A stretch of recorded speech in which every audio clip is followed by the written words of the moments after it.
Radio.com, porque la verdad es de todos. A las 7 de la mañana, 1 minuto, actualizamos las noticias de Colombia y el mundo en Blue Radio. En Colombia continúa la polémica por las implicaciones que podría tener en la relación de nuestro país con Estados Unidos el acto del presidente Gustavo Petro en Nueva York, donde llamó a los militares estadounidenses a desobedecer órdenes. El gobierno respondió pidiendo cambio de sede de la ONU, mientras que los gremios y otras 500 personalidades piden al mandatario medir las consecuencias de sus actos. Miguel Cardosa. Muy buenos días. Después de varias horas de respuestas informales, anoche la Cancillería de la República respondió oficialmente a la revocatoria de la visa del presidente Gustavo Petro por parte de Estados Unidos. Pero el pronunciamiento vino en la dirección de defender la libertad de expresión del mandatario y las garantías que debe dar la ONU. Sin embargo, lo que generó la molestia de Estados Unidos no serían las palabras de Petro en la Asamblea General, sino su participación en un evento público en Nueva York, donde llamó a los militares estadounidenses a desobedecer órdenes. Pero en cuanto a la respuesta, el Ministerio de Relaciones Exteriores advirtió que la cancelación de la visa atenta contra los principios fundamentales del derecho internacional y de la Carta de las Naciones Unidas. Según la Cancillería, el negar o revocar una visa como arma diplomática contradice el espíritu de la Carta de 1945. Ante la situación, plantearon la necesidad de evaluar la posibilidad de que Naciones Unidas considere un país sede completamente neutral. Pero para otros, el problema no es la visa, sino las consecuencias para el país. En una carta firmada por 500 personalidades, entre las que figuran los presidentes y directores de los principales gremios económicos del país, así como académicos, políticos, exfuncionarios, economistas, entre otros, afirmaron que el presidente se presentó como agresivo activista al llamar a los militares de Estados Unidos a un acto de rebelión. También 9 precandidatos emitieron un pronunciamiento conjunto donde señalan que Petro aprovechó la libertad de expresión para hacer un discurso sin argumentos, lo cual fue calificado como una falta de respeto hacia el gobierno estadounidense y el derecho internacional. Marta Lucía Ramírez, Enrique Peñalosa, Juan Manuel Galán, Mauricio Cárdenas, Felipe Córdoba, Mauricio Gómez Amín, María Claudia Lacutir, David Luna y Juan Daniel Oviedo reprocharon que Petro, según ellos, vulneró de manera directa el principio de no intervención en los asuntos internos de otros estados. A juicio de los líderes políticos, este tipo de pronunciamientos ponen en riesgo las relaciones diplomáticas del país y afectan el prestigio que Colombia había mantenido tradicionalmente en la comunidad internacional. La crítica también se extendió al manejo interno del país. Acusan al jefe de Estado de desviar la atención mediante, dicen, un espectáculo bochornoso para ocultar el incremento de la violencia en el país. Miguel, gracias. Y desde el Valle del Cauca, el ministro de Defensa, Pedro Sánchez, anunció la llegada de 200 policías para reforzar la seguridad en Buenaventura. Todo esto en medio de la crisis de orden público que vive el distrito. Estefanía Toledo. Felipe, muy buenos días. Tras este Consejo de Seguridad realizado en Palmira, que tenía como enfoque principal la atención en el sur y el occidente del Valle del Cauca, el ministro de Defensa, Pedro Sánchez, habló de la preocupación que le produce la actual crisis de orden público que se vive en Buenaventura, donde, recordemos, en el mes de abril ya se había implementado un plan de choque para mitigar el número de homicidios en este distrito, el cual tuvo resultados hasta la última semana, donde nuevamente se recrudeció la guerra entre chotas y espartanos. El ministro confirmó la llegada de nuevos miembros de la fuerza pública y el refuerzo de sus capacidades en este distrito. Ha vuelto ese factor de inestabilidad a pesar de todos los esfuerzos y por ello se fortalecerá, además de los 500 policías, llegará también un destacamento de gaula militar y también se fortalecerán y se enviarán fuerzas especiales aunadas con un radar que permitirá el mejor control en ese puerto. Nuestra Armada Nacional va a desplegar 3 buques que tienen el Caribe para que lleguen en diciembre y podamos hacer un mejor control marítimo en esta zona del Pacífico. El ministro también anunció un plan de choque para el corredor de los municipios de Pradera, Florida, Palmira, Candelaria y Cali, una conexión directa que tiene la región con el departamento del Cauca, Felipe. Estefanía, gracias. Y en Arauca, sicarios asesinaron al comandante de bomberos que había sido candidato a la alcaldía de ese municipio. Salima Feliz. Felipe, la noche de este sábado, sicarios asesinaron a disparos a Juan Carlos Agudelo Herrera, comandante del Cuerpo de Bomberos Voluntarios del municipio de Arauquita. El homicidio ocurrió en la calle del Cacao, diagonal a su casa, en el barrio El Araguaney. La muerte fue confirmada por el gobernador del departamento de Arauca, Renson Martínez Prada, quien fue alcalde de dicho municipio. Abro comillas. Tristeza y rechazo rotundo por el vil asesinato, cierro comillas. Escribió el mandatario, quien describió a la víctima como su amigo preventivo incondicional. También desde la alcaldía de Arauquita condenaron el crimen y afirmaron que su territorio no merece seguir viviendo en medio de la violencia y el miedo. También se conoció que Agudelo había sido candidato a la alcaldía del municipio de Arauquita por el partido Dignidad y Compromiso. Salima, gracias. 7 de la mañana, 6 minutos, y también fue encontrado el cuerpo sin vida de Guillermo García, un joven de apenas 16 años que cayó al humedal La Vaca, esto es en la localidad de Kennedy, en Bogotá. Este hecho ocurrió después de que la comunidad alertó la presencia de varios jóvenes en esa zona de la capital del país. Laura Moreno. Felipe, muy buenos días. Unos jóvenes que estaban en inmediaciones del humedal La Vaca, cerca al Parque Cayetano Cañizares y a Corabastos, en el sur de Bogotá, alertaron de la caída del menor de edad Guillermo García a este humedal en la tarde del sábado. De inmediato, bomberos de Bogotá, junto al equipo especializado de salvamento y rescate acuático, así como la Secretaría Distrital de Salud y miembros de la Policía Nacional, activaron la búsqueda con flotadores y equipo especializado en la zona. Horas más tarde, las autoridades informaron del hallazgo del cuerpo del joven de 16 años. El mayor Jonathan Camilo Salazar, subcomandante de la estación de policía de Kennedy, dio detalles de la situación. Sobre las 4 de la tarde, en el barrio Villa Emilia de la localidad de Kennedy, la comunidad informa a la zona de atención del lugar que jóvenes se encontraban sumergidos en el humedal La Vaca. Uno de ellos desaparece, de inmediato bomberos activan los mecanismos de búsqueda y es hallado sumergido en el humedal el cuerpo sin vida de un menor de 16 años de edad. Un grupo de criminalística realizó el levantamiento del cuerpo del joven y todavía están por determinarse las causas de la muerte y el contexto en el que ocurrió este lamentable hecho. Laura, gracias. Y a 12 aumentó el número de fallecidos tras la masiva intoxicación por licor adulterado registrada en Barranquilla, el cococho. Además, Blue Radio conoció que la dificultad para identificar a 2 de las víctimas fatales ha retrasado la ubicación de sus familias, todo esto para entregarles los cuerpos. José Palma.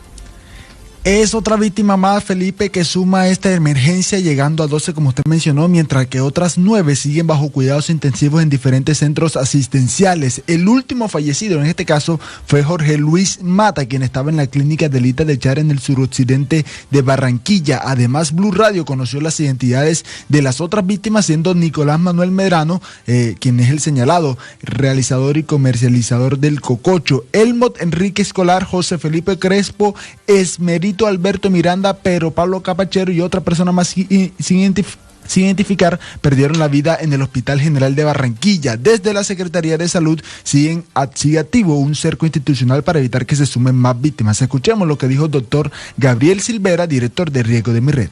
Todos los pacientes han sido manejados mediante los protocolos institucionales alineados con el Instituto Nacional de Salud y el Ministerio de Protección Social. Adicionalmente, queremos enviar un mensaje a la comunidad diciéndoles que todas las personas que presenten visión borrosa, dolor abdominal... En algunos inmuebles fueron encontrados Víctor Antonio Vargas, Ever Miranda Orozco y alias El Zombie, al tiempo que hubo otras 2 víctimas, un hombre y una mujer, a los que aún no se les ha identificado, por lo que tienen problemas para entregar sus cuerpos a familiares, Felipe.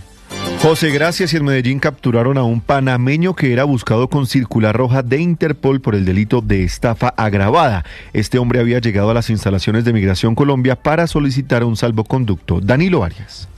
Sí, Felipe, buenos días. Autoridades en la capital antioqueña siguen actuando contra delitos transnacionales y la presencia de personas requeridas por la justicia a nivel mundial. Este es el caso de un ciudadano panameño que en las últimas horas fue dejado a disposición de la Interpol por parte de Migración Colombia. La situación se produjo luego de que esta persona llegara a las instalaciones de la entidad en la regional Antioquia Chocó para realizar un trámite rutinario de solicitud de salvoconducto. Tras la verificación de identidad y antecedentes, las autoridades advirtieron que sobre este estaba vigente una notificación roja de Interpol por el delito de estafa agravada, conducta que habría cometido en su país. Paola Salazar, la directora de la regional Antioquia Chocó de Migración Colombia, indicó que tras establecer contacto con el enlace de la Interpol en la capital antioqueña, el ciudadano quedó en su poder siguiendo los respectivos protocolos de seguridad.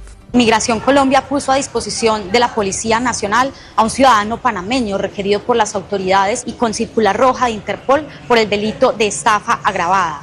Durante labores de verificaciones, nuestros oficiales de migración evidenciaron dicha alerta y pusieron a ese ciudadano a órdenes de las autoridades colombianas. Migración Colombia destacó que con este tipo de acciones siguen generando confianza y seguridad para que ni la ciudad ni el país se conviertan en escondite para personas requeridas por la justicia en otros lugares del mundo. El panameño capturado podría enfrentar en su país una condena de hasta 10 años dependiendo de las circunstancias en la comisión del delito. 17 grados de temperatura a esta hora en Medellín y tiempo seco, a pesar de algunas lluvias en la madrugada opera con normalidad el aeropuerto José María Córdoba, Felipe.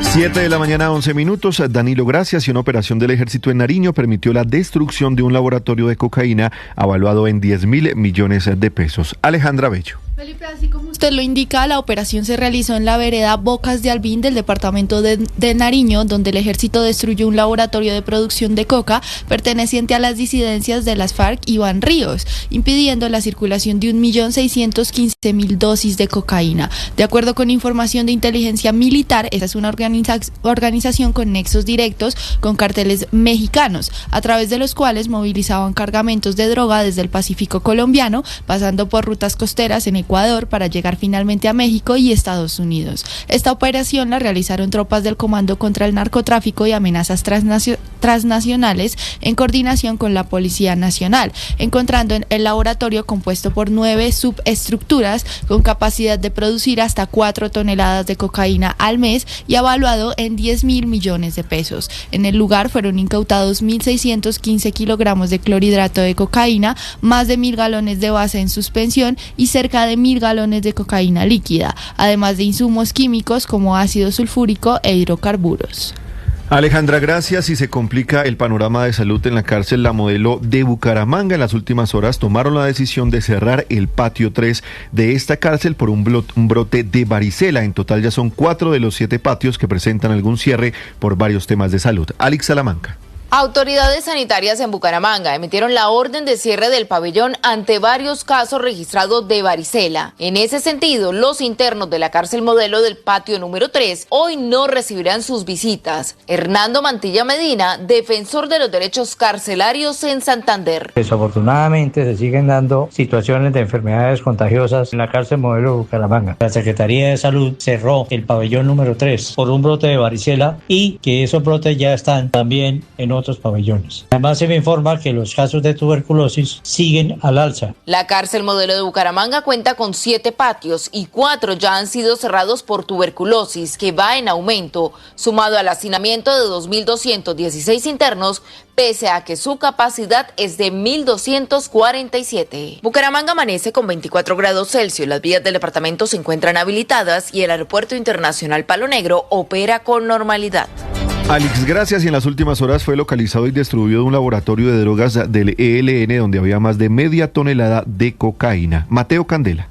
Felipe, buenos días. En el marco del plan de operaciones Ayacucho Plus, tropas de la Fuerza de Despliegue Rápido número 3, en coordinación con la Policía Nacional, localizaron y destruyeron de manera controlada un laboratorio ilegal empleado para la producción de clorhidrato de cocaína en zona rural del municipio de Ocaña. Durante la operación, las autoridades hallaron más de 660 kilogramos de clorhidrato de cocaína prensados en bloques y ocultos en caretas para su posterior transporte y comercialización. De igual forma, fueron incautados 317 galones de pasta base de coca en solución, 475 galones de acetona, 15 galones de ácido clorhídrico, 100 kilogramos de soda cáustica y 16 kilogramos de permanganato de potasio, insumos químicos empleados en el procesamiento de este alcaloide. El resultado de este operativo representa un golpe contundente a la cadena del narcotráfico, al neutralizar una infraestructura ilegal diseñada para el procesamiento a gran escala y afectar las finanzas del Frente Camilo Torres Restrepo del ELN en más de 4.000 millones de pesos.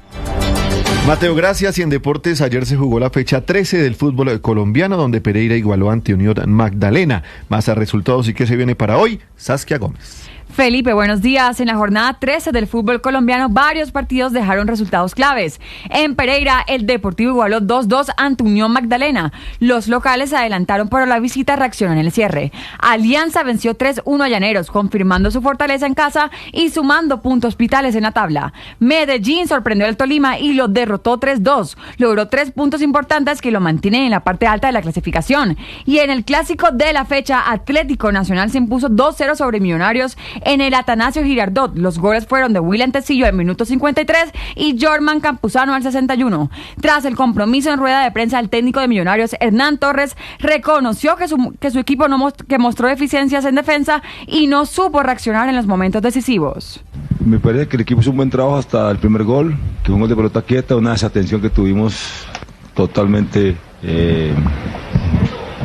Nos sorprendieron, la verdad es esa. De ahí el equipo lo golpeó bastante ese gol, bajó mucho su nivel futbolístico, luego llega el penal muy rápido. Más tarde, por la misma fecha, se jugarán América ante Envigado a las 2 de la tarde, Águilas Doradas frente a Deportivo Cali a las 4:10, Santa Fe contra la Equidad a las 6:20 y Junior recibirá el Pasto a las 8:30 de la noche. Saskia, gracias. 7 de la mañana, 16 minutos. Ampliación de estas y otras noticias en blurradio.com. Continúen en Blue Jeans.